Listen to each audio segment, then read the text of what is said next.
Welcome to the InnovaBuzz podcast, where our job is to help you build visibility, professional credibility, and connection with your ideal client by putting the human at the center of innovative marketing, so you can build and strengthen an engaging, enduring relationship with your ideal clients. I'm Jürgen Strauss from InnovaBuzz, and I'm honored that you're here with me. If you haven't joined our wonderful marketing transformation community yet, go to innovabiz.co and collect your free gift as well. Do subscribe to the show and also leave a review because it helps others find us. Let's get into today's masterclass on this InnovaBuzz podcast.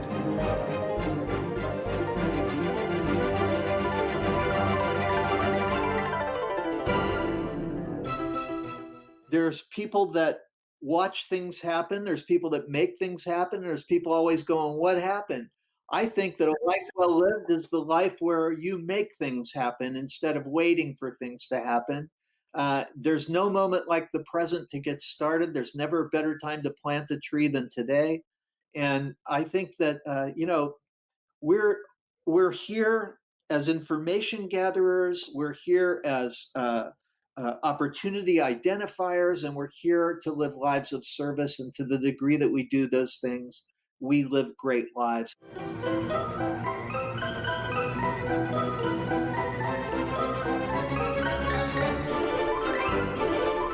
Welcome back. I hope you've had an awesome week so far. If you haven't yet listened to my recent conversations with Simon Severino of Strategy Sprints and with leadership consultant and author of Visual Leadership, Todd Churches, then do check them out after you've listened to today's conversation. I'm really excited to have on the InnovaBuzz podcast as my guest today, Dr. Rick Kirschner, who is a best-selling author and also he's the co-author of numerous books and multimedia programs, including the international bestseller, Dealing with People You Can't Stand, How to Bring Out the Best in People at Their Worst. Rick is a naturopathic physician. He's the president of the Naturopathic Medicine Institute, a longtime faculty member with the Institute for Management Studies, and a thought leader with Athena Interactive. He's worked with some of the world's best-known organisations, including Argonne National Laboratory, Heineken, NASA, Progressive Insurance, the US Army, and the National Guard. In our conversation today, Rick talked to me about being of service to people with healthy communication. We talked about how art is the creative application of a skill and what we can learn from the punctuated equilibrium of nature. Without further ado, then, let's fly into the hive and get the buzz from Rick Kirschner.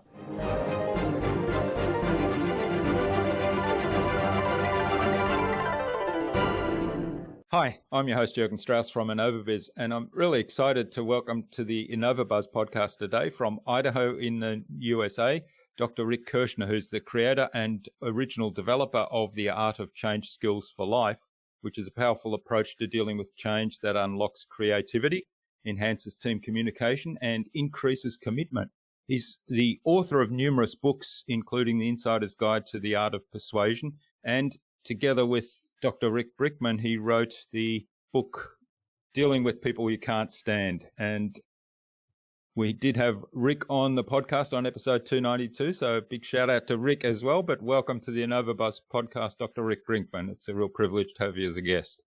Thank you. I'm glad you got to talk to Rick Brinkman. I listened to the podcast you did with him. It was really interesting.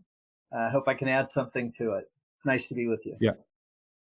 Well, thanks. And of course, it's Rick Kirschner who we've got on today and Rick Brinkman, so I've confused myself already. Happens to us all the time. Yeah. So now you've started out life as a naturopathic physician. Well, you didn't start out life as a naturopathic physician, but you started after you graduated from university as a naturopathic physician, and you then became a communication specialist, a speaker, and a book author. So why that transition? Well, this really all goes back to my third year in the four-year naturopathic medical school program. I was asked by my academic dean to appear on a TV program, a moderated forum with 90 invited guests on a topic. And that particular topic was alternatives in healthcare. And I was asked to go on the show to represent my school. And I remember asking my dean, why me? And he said, and his answer, by the way, turns out to be the answer to a lot of why me questions. No one else is available. So I went on this show. And I remember as they were starting the show, the moderator said, now listen, if you have something you want to say, get your hand up early on, because the last 40 minutes of the show, everybody's going to have something they want to say. So I'm thinking, I don't know what I'm going to say, but I should get in the queue, right? So I put my hand up. And as he's starting the show, he interrupts himself doing the introduction and points at me. And now I have two cameras with shotgun microphones racing towards me. I totally blanked out.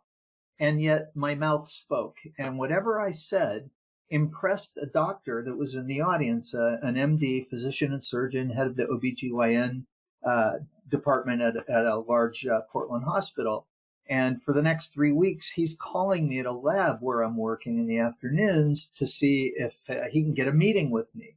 And I keep deflecting. I'm married. I got a kid at home, a little baby at home. I'm taking 25 credit hours a semester. I don't want anything else on my plate.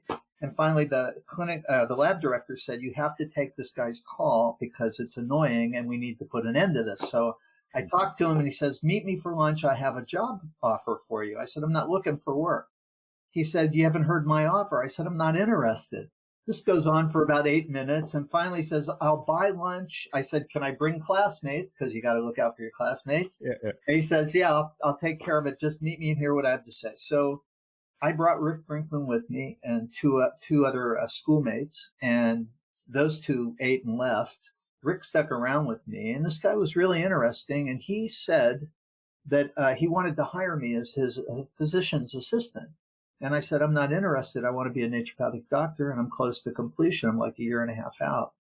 He said, well, then let me be your mentor. And I said, well, what would that entail? He said, I'm going to give you extracurricular things to read, to study. I'm going to send you to seminars. I'm going to give you audio things to listen to. And I'm going to engage with you and help you learn. And I said, what's it about? He said, communication. I said, why would I do this? And he said, look, there's two things you need to know that nobody's teaching you. I said, oh, yeah, what's that? He said, you need to learn how to listen and you need to learn how to talk. And I said, why? And he said, because most patients would get better if their doctor would just listen to them. And most doctors make their patients sick by the way they talk to them. And I was like, Eureka! It was what Tom Peters would call a blinding flash of the obvious. And so I took this on, and Rick came with me, and this guy sent us to all these things and gave us things to read. And we were like siblings competing all the time, which really drove us into learning things. And we were so amazed by the things we learned. We felt like we had an obligation to share it with our schoolmates. So we offered a workshop, and I still have the flyer from that workshop. We were so shy about it. We were like, we'll charge about $23. We wouldn't even name the price. And we required people to do a magic trick to take the course. And it was a 10-weekend program, and half the school showed up for it, and the other half felt terrible that they'd missed it. And they asked us to do it again. And somebody was attending with a friend from a neighboring chiropractic school who said, could you come and teach this here? I'm like, sure. So we go out and we teach it there. And somebody's visiting who's in the aerospace industry in California. He says, would you come teach this to my managers? I'm like, no, this is for doctors. He said, no, it's not. This is for everybody. We're like, Eureka, okay. So that's just kind of how the whole ball got rolling. And one thing led to another. And by 1987, 6.5 years after I got out of school, I had to make a decision. Do I keep practicing as a doctor, or do I go full-time into public practice and speaking? Because it got harder and harder to tell my patients, if you can stay sick for 3 more weeks, I can see you. My speaking schedule got so full. So that's really how it all happened. And, it's the great evidence of what Bucky Fuller called the side effects. You get more done by side effects than direct effects. If you look at your life, all these changes that happen in our life are side effects of things we thought were more important or thought we were going to do. Yeah, it's a fascinating story, and kudos to that doctor who kind of took you under his wing, and the impact that he's had is probably, I hope he realizes the impact he's had. I'm pretty sure he's watched us from a distance over the last few years. He really did have an impact on our life. And, the things we were learning really were transformative for Rick and I. It really reframed for us the way we paid attention to life, the way we paid attention to other people, the way we paid attention to ourselves. And it allowed us to kind of develop coherent models for change. And that's really, I kind of went off on my own direction with that when I started the Art of Change business, because I really wanted to focus on how do you create positive change, not just with patients, not just with management. I'm talking real change. What does it take to really get things to move in a better direction? And I got to tell you, it's I was inspired by the things I was learning, and I was excited to share them every step of the way. I retired at 67, so that would be 4 years ago. And I didn't miss it because I got tired of travel and I was happy to get off the road. But I probably talk to more people privately now than I ever did when I was in practice, because the things that I learned have such potent value for people, and people tell each other, you got to talk to Rick. So I'm still busy, even though I'm in theory pretty much retired. I'm the president of an institute on the side, but yeah. Well, we might come back to that one. All right. But the idea of communication, I'll come back again. The mentor's advice about learning to listen, and I like that you put that one first, and then learning to speak is key in medicine and helping patients get the result they desire. But then when you talked about change, and this is what was it NASA, the NASA person, who he probably recognized that this is not just, communication is not just important in creating change and creating a desired outcome for a patient that's suffering from something. That's right. It's key to creating change for anyone. So talk to us a little bit about that transition from, you were speaking to people in the medical profession broadly, I guess, and then you realized that, hey, this is something I can do to elicit change across the board in any arena. Well, so, it really gets back to why I wanted to be a doctor in the first place. I wanted to be useful with my life. I wanted to do something of service, something that would help others. I was raised that way. I've got a pretty strong value set that guides me in that direction. And I just saw that this material, this knowledge, this paradigm that I have cultivated in myself with these tools is conducive to that. I can be useful. I can be of service. I can really help people to be of service themselves. So, I had the good fortune of working with Tom Peters many years ago, the co-author of In Search of Excellence. And Tom used to say, if you don't serve well, you don't deserve to be in business, that the whole purpose of business is to serve others. No matter what it is, you're making widgets, that's to serve people. You're talking to people on the phone, that's to serve people. That's why you're in business. And if you don't serve well, you don't deserve to be in business. So that's the paradigm right there, that, if we want to do something worthwhile with our lives, we want to facilitate change for the better.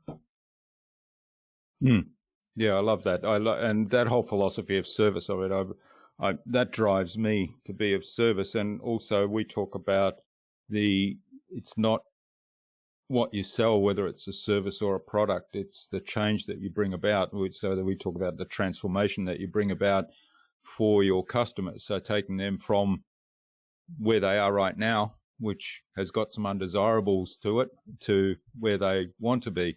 And, in the case of the medical example, there's an illness or an ailment or something that they're unhappy with related to their physical well-being, and you want to change that so that the ailment's gone, the illness is gone, or the well-being concerns are no longer there. And so is that how you came up with the art of change, or describe to us what you mean by the art of change? I mean, I think that's the change, but what's the art of change?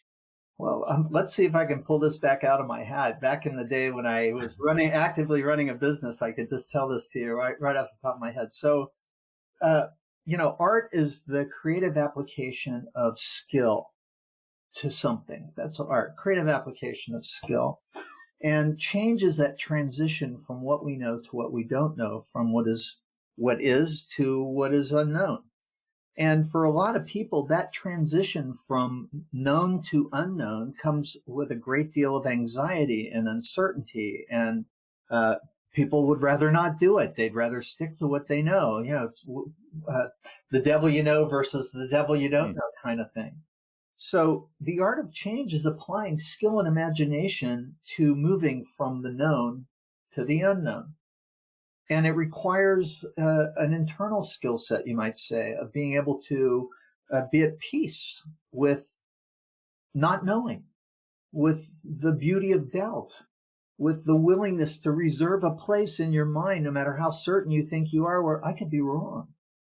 If you want to facilitate change with others, you always have to leave room for them being able to help you change. It's that transactional thing that happens between people that you tell me something I never thought of, and now I am transformed by it. And here we thought I was here to tell you something, that kind of thing. So a lot of that is about listening and putting your ego aside and being open to possibilities. It really is. And one of the things that I developed some material on persuasion many years ago, and mostly because I was really curious about it. Just wanted to learn everything I could about persuasion. So I did. And one day I was like, wow, I think I've got some models I can develop out of this. There's things I can do with this knowledge that I've got. So one of the things that I talked about was that when you're trying to persuade other people, there's 4 ways that could turn out. One is that I say tomato, you say tomato, and at the end I say tomato and you say tomato. Nothing really changed. Another is I say tomato, you say tomato, and at the end of our interaction, you say, I say, you know what, let's agree that it's a piece of fruit.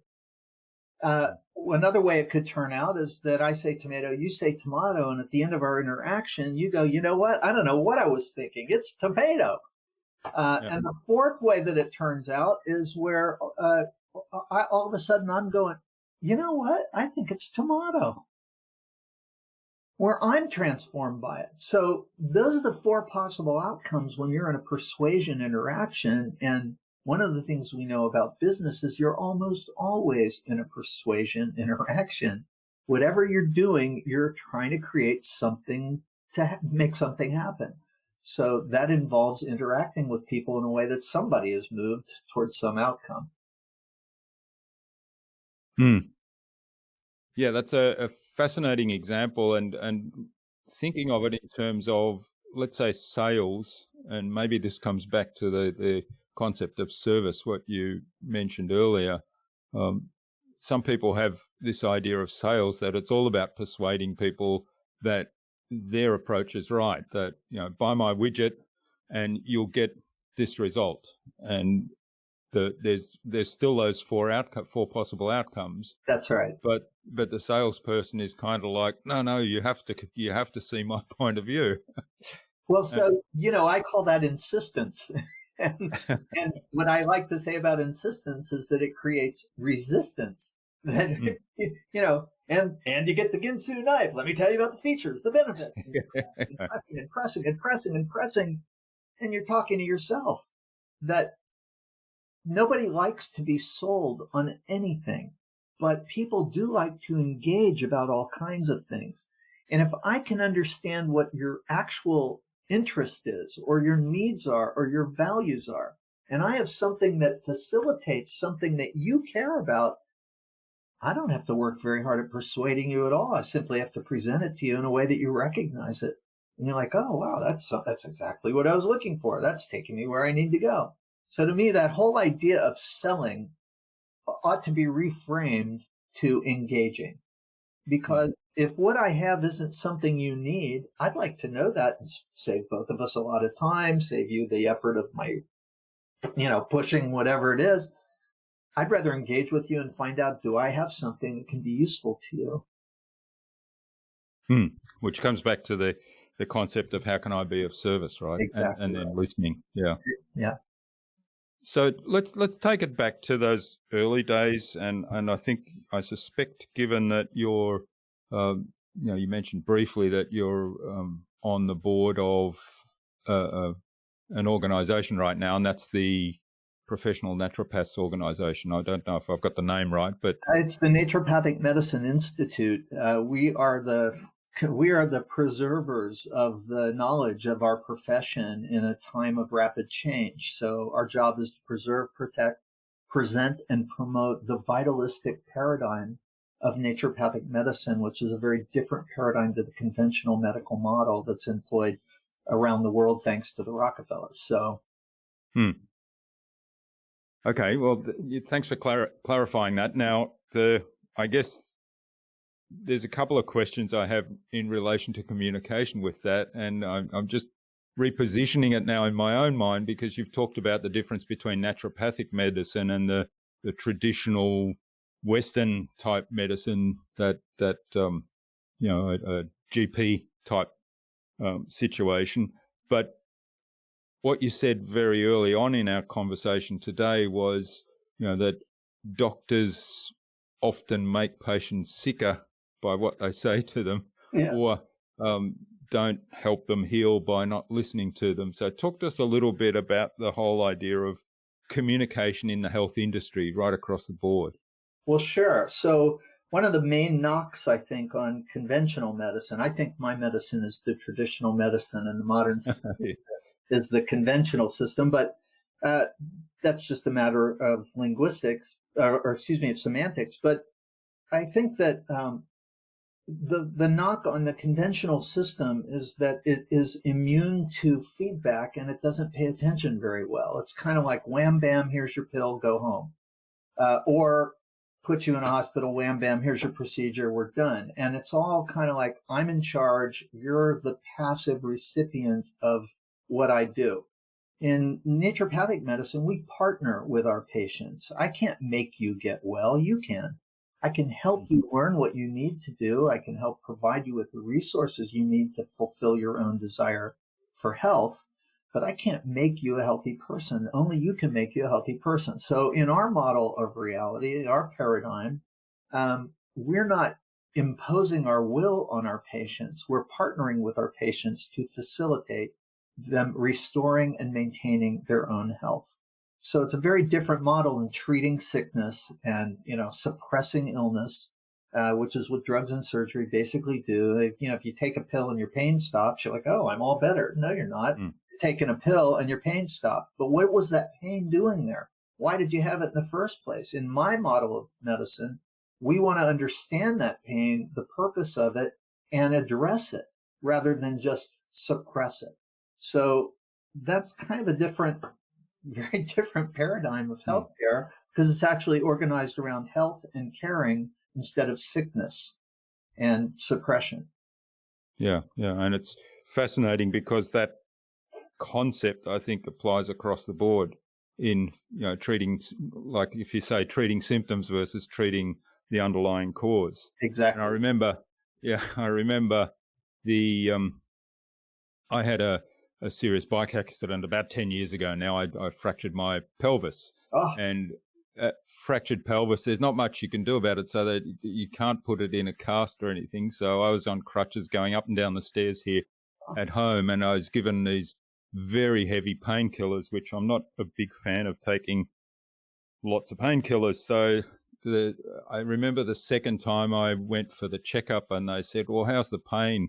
And I said, well, it's only when I come down the stairs on the crutches and, if I move funny, that I get this jab of pain. And it's unpleasant. It's very unpleasant. It's painful. And the doctor said, well, why don't you just take some of the painkillers? Haven't you been taking the painkillers? And my response was, well, it's only when I walk down the stairs and it's telling me don't move like that. That's it. Because when you move like, and I said the pain probably comes from the fact that that the bones are crunching against one another where they're broken, and that's probably not good for them healing. So I figure the pain's Exactly telling me, right. don't move like that. It's that old Henny Youngman joke where he says, "Doc, it hurts when I do this." He says, "Then don't do it." Yeah. So yeah, treating the underlying cause rather than symptoms, because I could have taken painkillers and then the pain wouldn't have been there. And the conclusion you could draw then is, hey, the healing's actually working, whereas that wasn't the case. When you looked at it under the X-ray, it was actually taking a lot longer than originally expected, which was very frustrating for me. But yeah. I'm sure. I just a week and a half ago, I fell 6 feet off a ladder. Oh. I did. My wife wasn't home. She just the day before, we were packing up our house, trying to get ready for this move. We had all this smoke in the air because of the fires on the West Coast. And my wife saw me putting a ladder up improperly and told me, no. If you're going to use the ladder, you do it properly. You lock the arms down, all of this. The very next day, she's away. I hear a beeping noise of some device that's on the deck that I'd forgotten to pack.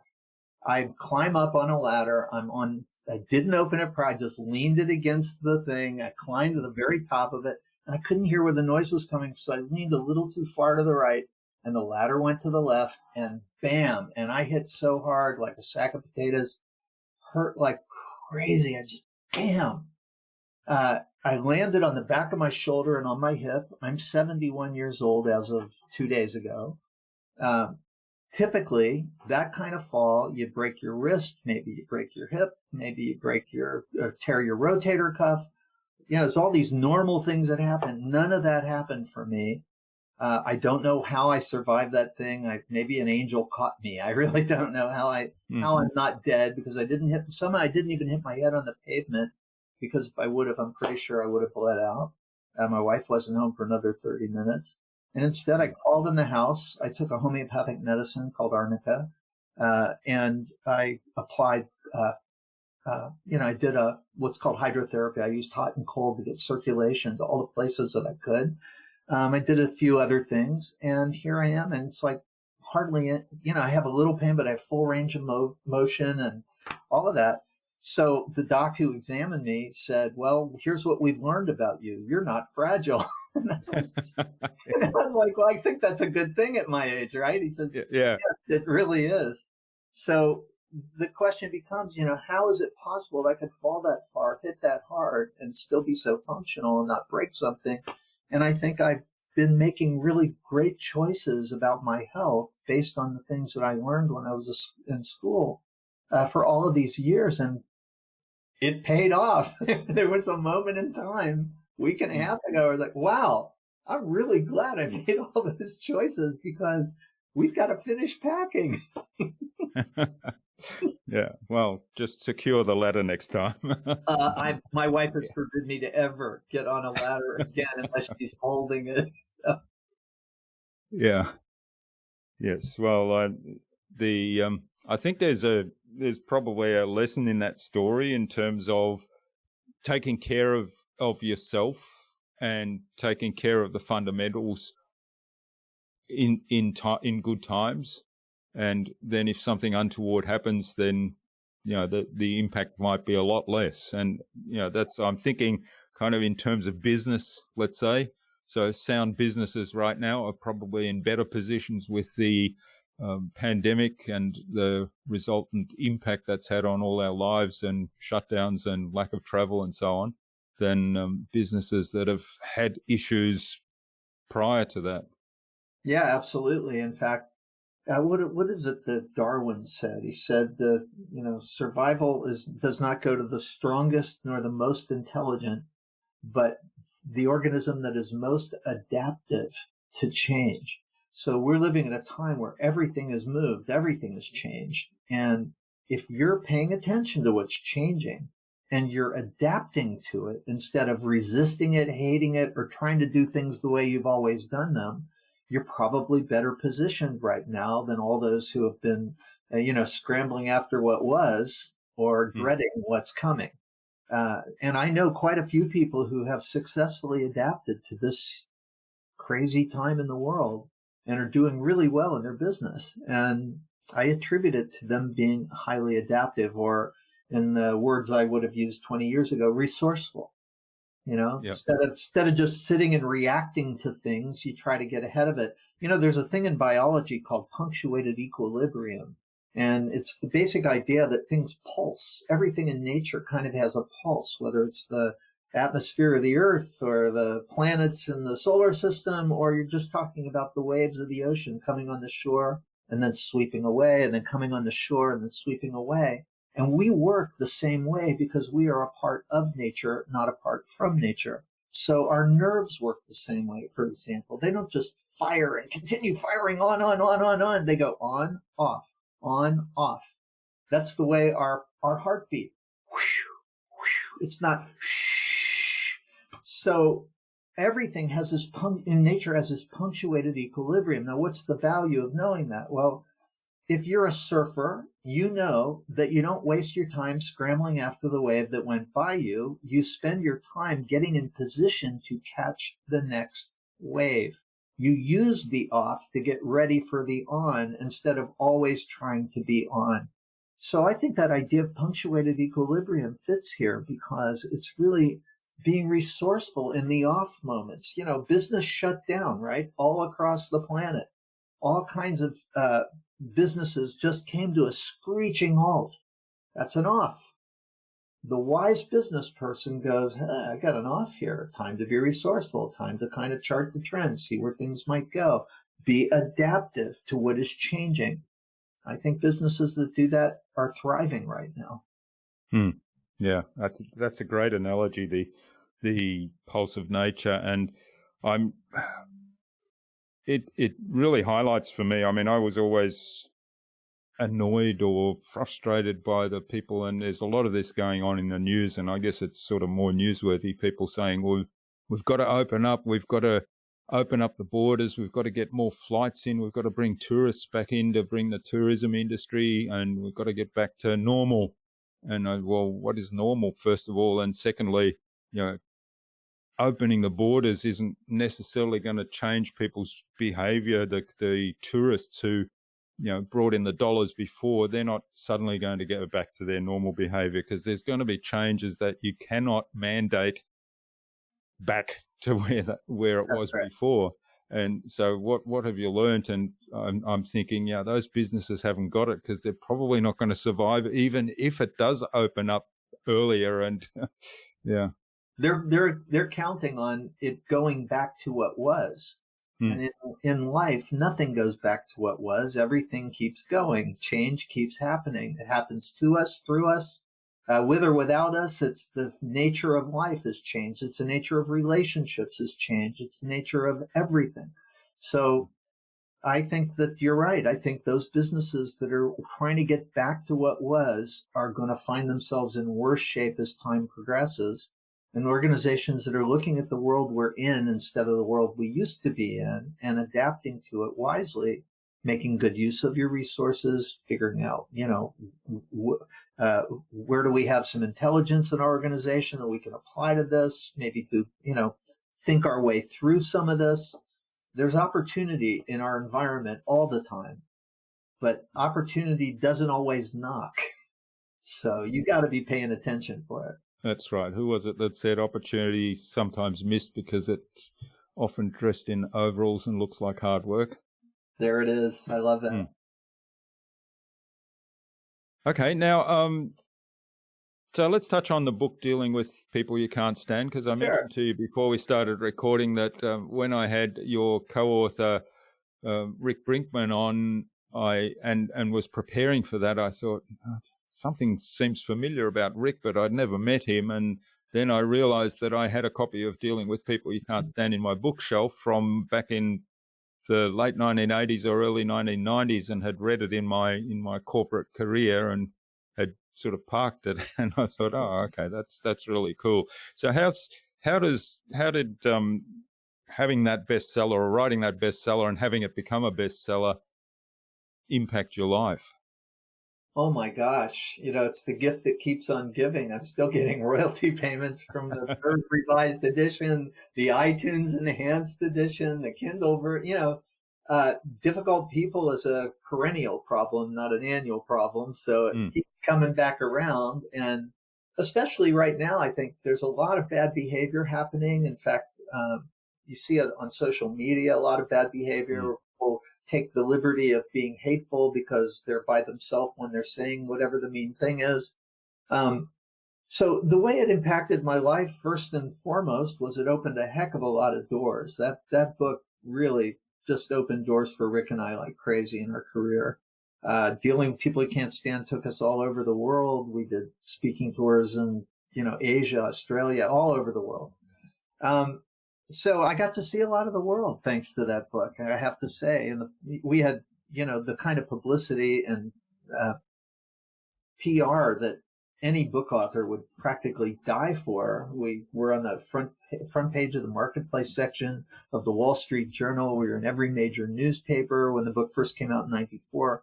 Um, it was amazing, and it was really a collaboration. Rick and I really put our heads together to sort all that out and really kind of get it organized to where it was coherent, made a lot of sense, and it taught us a lot as we were doing it that we've used for all of our lives. There are some principles in there. I know Rick talked to you about some of them, some of the wonderful keys in there to mm, having better relationships with people at their worst. So on the, financially, it was great for me. As a human being, it was great for me because it really expanded my horizons, having a successful book like that.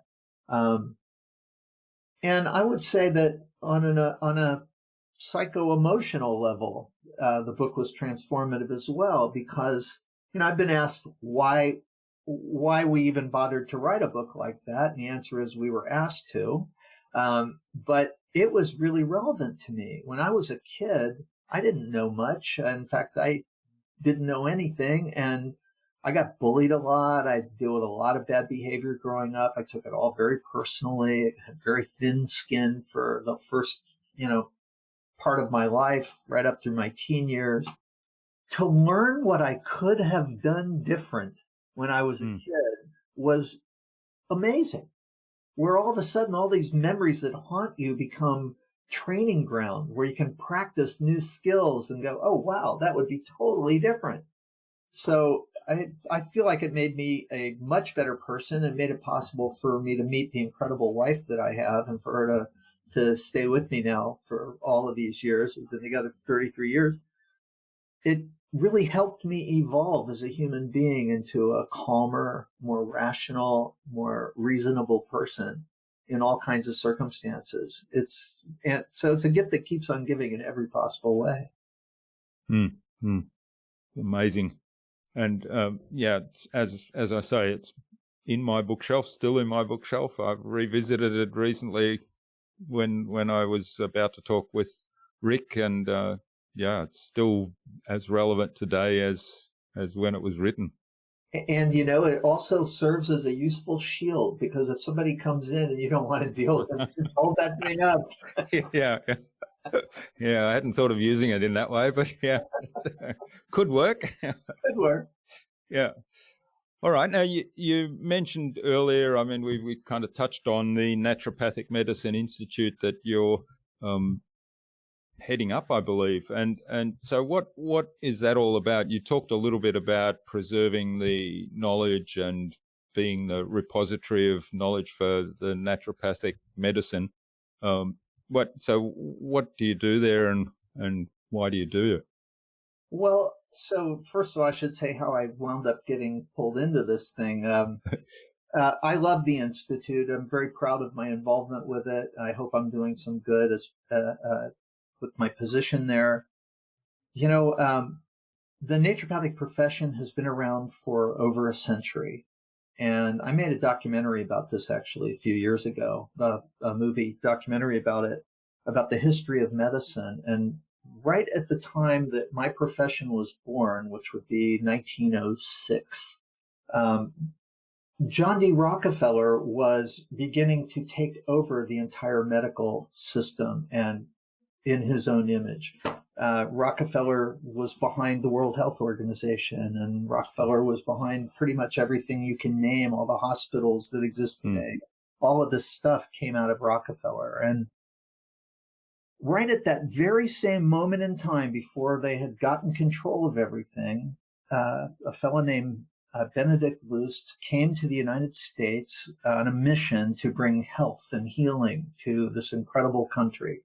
And he wanted it to be made of the best practices of natural medicine. And because natural medicine was the medicine for the human race until a century ago, people used herbs, they used nutrition, they used water, they used all these natural agents to maintain their health.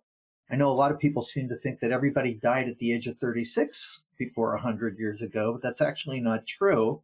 The weak died and the strong survived, and so on and so forth. But you could do things to keep yourself healthy and protect yourself against illness and infection.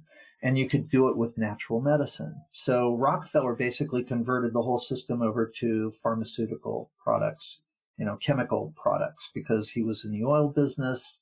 Anything you could make out of oil was good for him. So he basically made that shift. So our profession was pretty much marginalized, not because our medicine didn't work, but we didn't have Rockefeller's money to build our institutions and do the research and all the stuff that the conventional system was able to do, because it had this, all this money just pouring into it. And yet we survived. We're still here over 100 years later. And how's that possible? They tried to get rid of us. They actually called us names and bought newspapers to attack us and all of this over 100 years. The reason we're still here is because the medicine still works and people still love natural medicine. And more people in this time in the history of the world are drawn to natural medicine because they've had so many bad experiences with the conventional system. They took the drugs weren't everything they were promised, and they had side effects. They had the procedure didn't really deliver what was promised, and they have side effects. And a lot of the patients that come to naturopaths are actually driven to seek an alternative because the conventional system hurt them or failed them completely. So the Institute provides continuing education to naturopathic doctors in the vital core of our profession. The old medicine, the stuff that works, the herbs that work, the nutrition that works, all that stuff goes back a long ways. We have held on to it, developed it, and provide continuing education for it. It's a trend that is happening now in our own schools is that they are kind of looking for money, right? So the medical industry and the drug industry come to our schools and offer them money if they'll change this or do that a little different, or we'll buy you a clinic on Barber Boulevard if you're willing to do certain kinds of practices. And as a result, there's been some drift in the naturopathic profession in the United States of America towards the conventional system. And a lot of the new docs coming out of the schools really don't understand the vitalistic paradigm, and they don't know how to practice in it, and they don't have confidence in it because the schools haven't been able to deliver for them. So we're filling that gap and training the teachers that will go back into the schools at a future moment of now and bring up another generation of naturopaths. Fascinating, yeah. Yeah, it's unfortunate that there's this conflict between the new medicine, the pharmaceutical-based medicine, if you like, and the naturopathic medicine. And I know in Australia that since last year, I think all the private health industries by government regulation now no longer pay rebates for most natural medicines. I think there's some that are still exempt, that are recognised. And the argument is that there's no scientific evidence, which I thought was hilarious. It is hilarious. If you look, I as a trained industrial chemist and proper scientist, I'd like to say, controversially here, I was always amused at the medical profession, so the conventional medical profession as taught in universities, that they would bring out this research and say, well, there's so many people have responded positively to this drug, and so therefore it works. And it was always, well, how many people got the placebo, and Yeah. and how did you discount the psychological effects of somebody taking a tablet and healing themselves as a result of convincing themselves that this was good for them, or all of that. And I thought, there really isn't that much science behind that. It's not Well, they really that good say, data. from what I've been able to ascertain, probably half of the published research is not true. It's not accurate. It's not true. It's extrapolations and correlations. What do they say in good science? Correlation does not equal causation. But in published science, quite often correlation is all you're getting there. And, I think, what is it they say? Believe half of what you see and none of what you hear.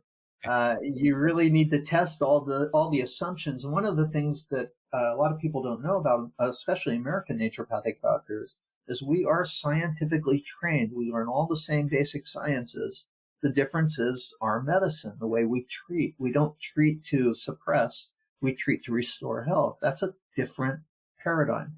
And in the conventional system, restoring health is not the prime directive. It's whatever you came in complaining about. If I can make you stop complaining, that's a benchmark of success. In my reality, if you don't walk out healthier and happier because of the work we've done together, I didn't really deliver for you. Yeah, and I think there's, to me, that really comes back to the whole core of the business. I can sell you my product, and then I can say, yes, that's a success. But unless you've achieved the result that you wanted to achieve, and achieve the result that was the reason why you bought my product or my service, then I've actually failed, even though I've made the sale. So, that to me is the service-based mentality.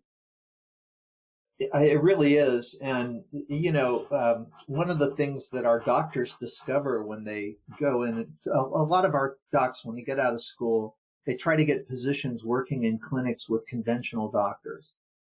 First of all, that allows more to happen than if you're on your own because of the way the laws are structured. If you've got an MD looking over your shoulder, somehow you can do more.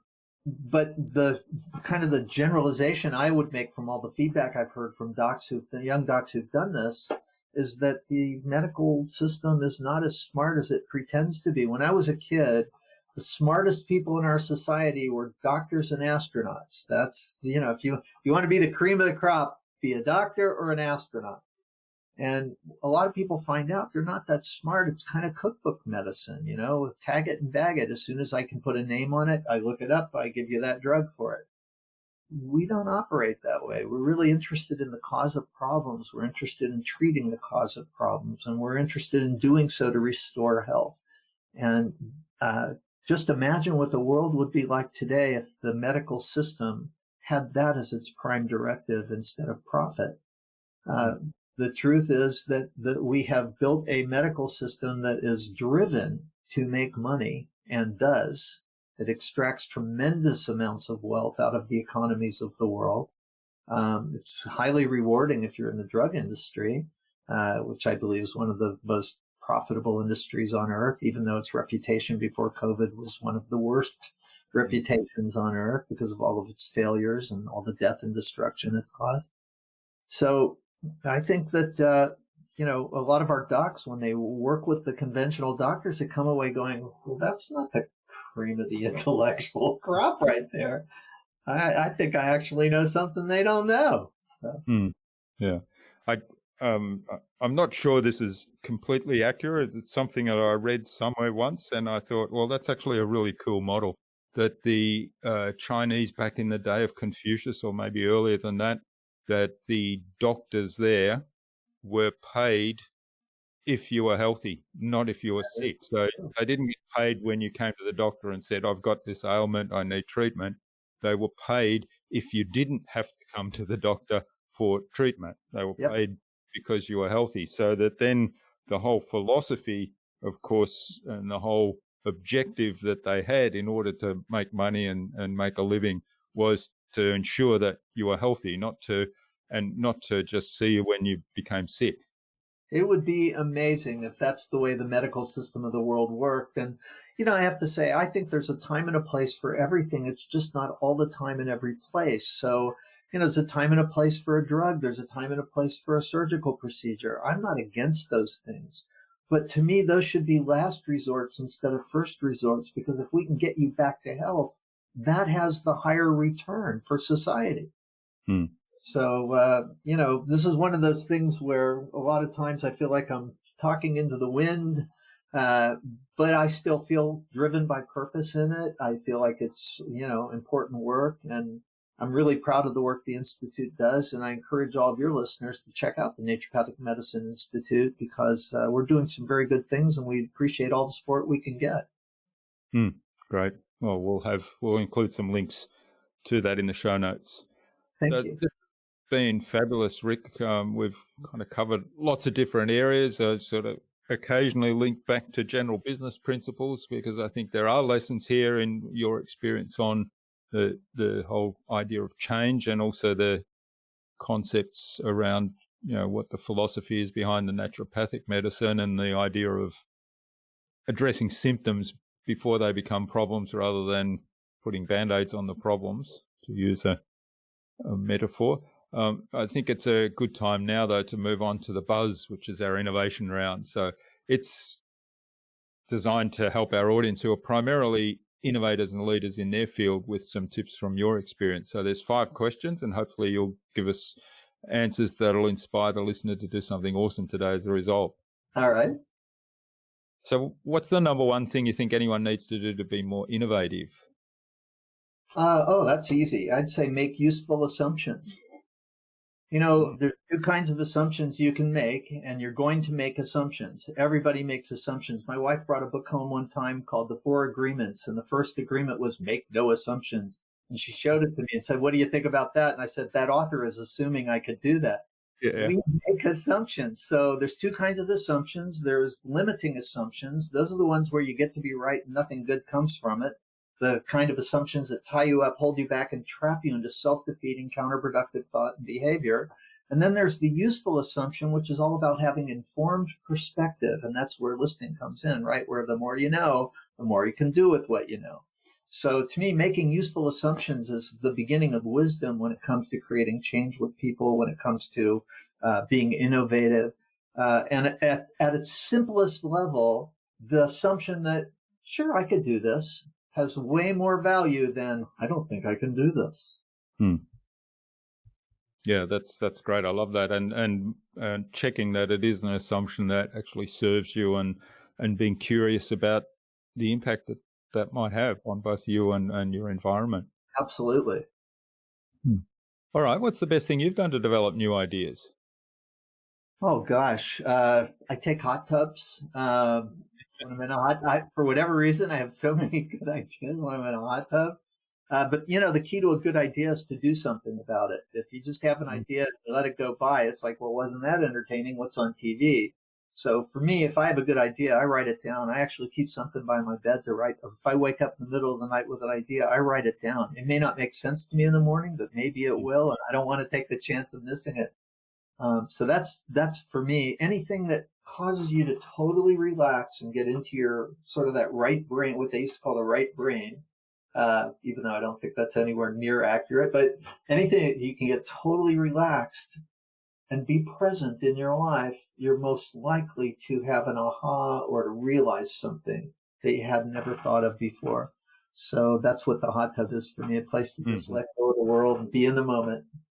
Yeah, that's fascinating. There's most of my guests have an answer like that. I mean, not the hot tub, I think, might be the first one, but it's an answer that basically says, if you relax and do something that takes you away from the day-to-day humdrum and allows your mind to just chill and allows things to bubble up from the unconscious, that's when those ideas pop up. And I like the idea of really writing them down. I mean, I started writing down when I wake up in the middle of the night with some thought.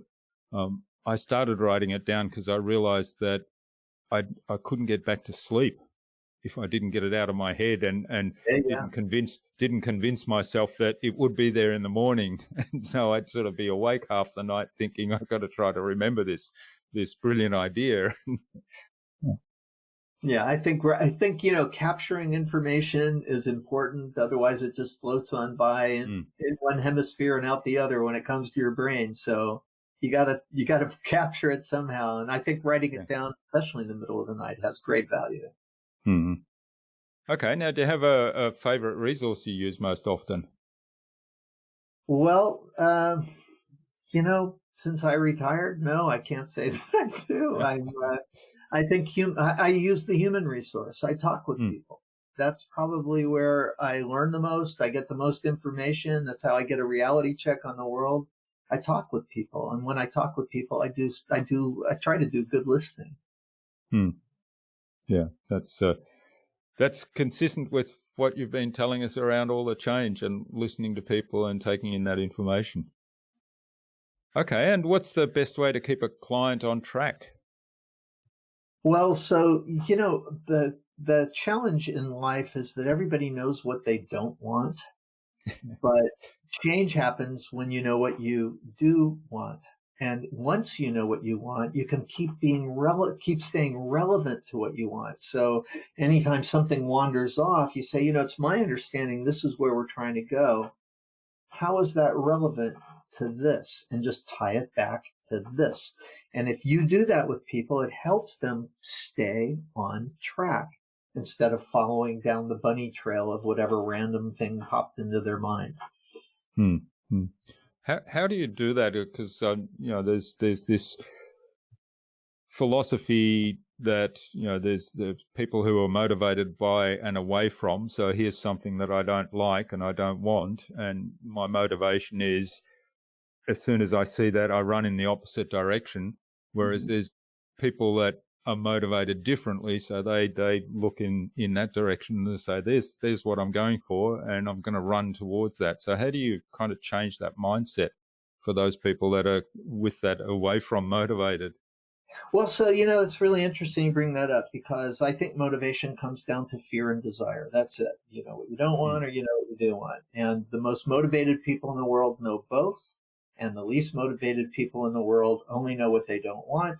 And then there are people who do really stupid things because all they know is what they don't want. They don't moderate it with a little fear. So I think a lot of desire and a little bit of fear is the highest form of motivation.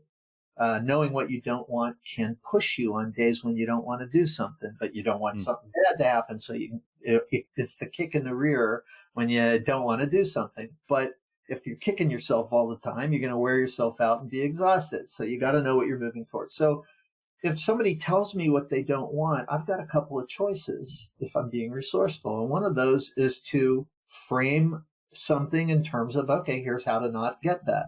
Just work with that.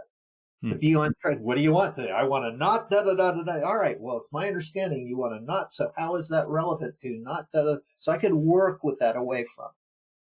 But I always like to play with the idea of, if you don't want that, what do you want? And to stick with that until I have a desired outcome clearly identified. Bucky Fuller talked about how humanity's entire history consists of backing into the future, fighting or withdrawing from what we don't want. And that this whole creation of our civilization is basically us problem solving and fixing what we don't want, rather than stopping and facing the future and saying, what is the future I want to live in? And what steps can I take today that lead me to that future? He thinks that he used to talk about that when humanity finally grows up, it will do this. It will face the future and go, well, let's create the future that we want instead of backing into it, fighting and withdrawing from what we don't want. So I think, it just depends on the client. You can work with them if they're really committed to the away from motivation. You can still frame things in terms of, all right, if you don't want that, how is that relevant to this? Or if you don't want that, what steps can we take today to make sure that doesn't happen? Or you can really spend time with people, because it is the more time consuming choice, but totally worth it, and say, all right, if you don't want that, what is it you do want? And then, of course, listening listening. And then listening to the answer, of course. Yeah. All right, fabulous. And finally, what's the number one thing anyone can do to differentiate themselves? Well, first thing you got to know is there's only one of you. Every single one of us all of us have this in common. We're all completely unique. We can't be duplicated. Even if they ever figured out the cloning thing and got it perfectly, where we can make a clone of you, Jurgen, where we just make 10 of you, none of them could possibly be you because they haven't had the experiences that made you who you are. So everybody is unique. And if you value yourself, and you value what makes you unique, then you go, okay, what's fulfilling to uniqueness that I am, and do that. So I'm pretty sure that's how we got to this podcast for you. Am I right? It's like, this is who I am. This is what makes me unique. I want to do this. This is fulfilling to me. So I believe that a life lived with purpose is a life well lived. I've tried to stay true to that for my whole adult life. I tried to pass that on to my daughter and to as many people as I can. So I believe that knowing your purpose, knowing what really fulfills you in life is the way to differentiate yourself because there's only one of you. Yeah, great advice. Be really clear about what fulfills you and what you enjoy. All right, well, thanks, Rick. This has been really fabulous. Now, where can people find out more about you and maybe even get in touch to say thanks for what you've shared today? Well, you can write to me at president@thevitalnd.org. That's president@thevitalnd.org. Great.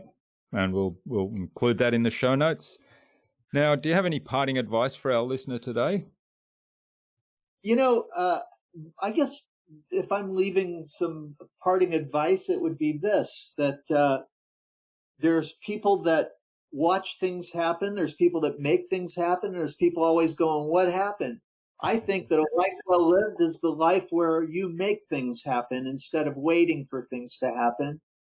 There's no moment like the present to get started. There's never a better time to plant a tree than today. And I think that, we're here as information gatherers. We're here as opportunity identifiers, and we're here to live lives of service. And to the degree that we do those things, we live great lives. And I wish a great life to all of your listeners. Wonderful. Well, thanks for that. All right. Well, and finally, who else should I get on this podcast and have a conversation with, and why? You're asking the wrong guy right now. I can barely remember where my address book is. So. Well, we might come back to you then when you've unpacked your address book. All right. Well, thanks so much, Rick. This has been fun. I've really enjoyed it. And, hopefully we've got lots of lessons here from your experience in naturopathic medicine and communication and how that applies in the medical field, but also how it applies across the board in all of business. So I think there were lots of great lessons here. So I wish you all the best for the future, and let's stay in touch. Thank you. I really enjoyed the conversation.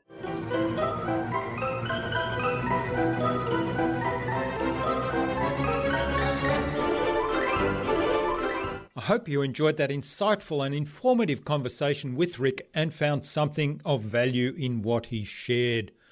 Rick's focus on service, on clarity of communication, as well as paying attention, were evident in all that he shared with us today. I'd love to know what you took away from Rick's episode. Do leave a comment below the blog post, which you can find at innovabiz.co/Rick Kirschner. That is RickKirschner. All lowercase, all one word, innovabiz.co/Rick Kirschner. You'll also find contact information for getting in touch with Rick there, as well as links to his website, his books, his social media pages, and the other resources we spoke about in today's conversation. Rick suggested that we have a conversation with Aidan Nepom from Art of Change and science journalist and book author Jennifer Margulis on future InnovaBuzz podcast episodes. So Aidan and Jennifer Keep an eye on your inboxes for an invitation from us to the InnovaBuzz podcast, courtesy of Dr. Rick Kirschner.